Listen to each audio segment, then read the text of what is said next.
Debra DeAngelo.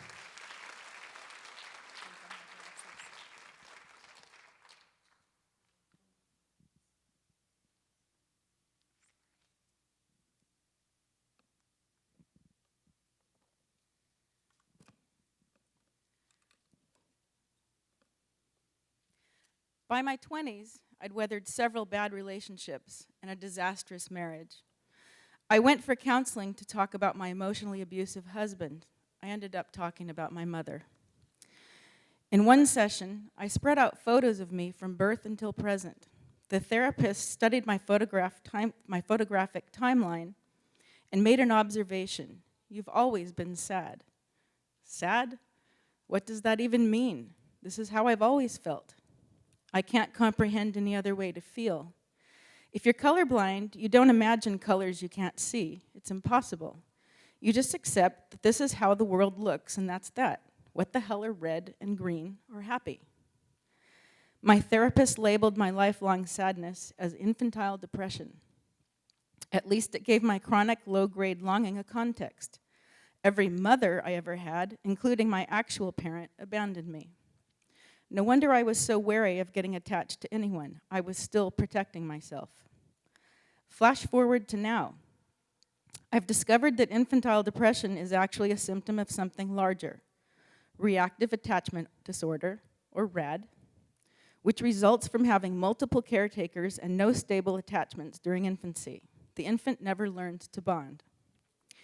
Usually, you must be raised in a Romanian orphanage or bounced from foster home to develop RAD. But I developed it while being passed from the loving arms of one grandmother to the next, and aunts and babysitters, and so on, and so on, and so on. An infant with RAD is withdrawn, sad, and listless, irritable for no obvious reason. She neither seeks comfort nor responds to it. She doesn't smile. She watches others closely but doesn't engage with them.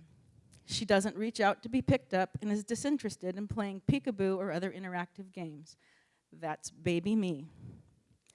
Add to this my gazing past faces I couldn't see. I was born legally blind. And nowadays, I'd be whisked off for early autism intervention. Back then, my parents just called me serious and handed me to whatever caretaker was on duty. I was the serious one. My bubbly, bouncy sister, born 4 years later, was the smiley one. But she had serial caretakers too. What was different? She had me. I was a constant presence in Susie's life from day one. Caretakers came, caretakers went, but Susie smiled and made eye contact anyway. Mom finally had her dream baby. There's a photo of us that says it all. Mom is holding Susie in her lap, joyfully beaming down at her. They're gazing at each other in mutual adoration. I'm scooted right next to Mom, but her free arm isn't around me. It's tucked under her leg, and her shoulders slightly turned, creating a protective barrier against me. Once Susie was born, I ceased to exist. Was I crazy jealous? Did I hate Susie with every fiber of my being? No. Susie was my constant presence, too. She was the first person who didn't leave me. Besides, she was amusing, a big doll that moved, drooled, and babbled.